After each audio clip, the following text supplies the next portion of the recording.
ایک ریڑھی والے سے گول گپے کھانے کے بعد میں نے پوچھا، بھائی لاہور کو جانے والی بس کہاں کھڑی ہوتی ہے؟ تو انہوں نے سامنے اشارہ کرتے ہوئے کہا کہ سامنے اس ہوٹل کے پاس۔ میں جلدی وہاں پہنچا تو ہوٹل پر چائے پینے والوں کا بہت رش تھا۔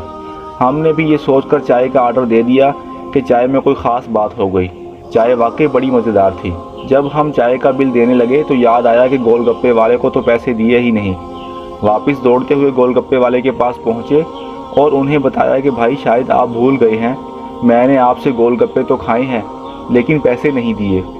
تو گول گپے والا مسکراتے ہوئے کہنے لگا، بھائی جس کے بچوں کی روزی انہی گول گپوں پر لگی ہو وہ پیسے کیسے بھول سکتا ہے؟ تو پھر آپ نے پیسے مانگے کیوں نہیں؟ میں نے حیران ہوتے ہوئے پوچھا۔ تو کہنے لگے، بھائی یہ سوچ کر نہیں مانگے کہ آپ مسافر ہیں، شاید آپ کے پاس پیسے نہ ہوں، اگر مانگ لیے تو کہیں آپ کو شرمساری نہ اٹھانا پڑے۔ جب تک مسلمان اپنے بھائی کی مدد میں لگا رہتا ہے، اللہ اس کی مدد میں لگا رہتا ہے۔ حدیث پاک۔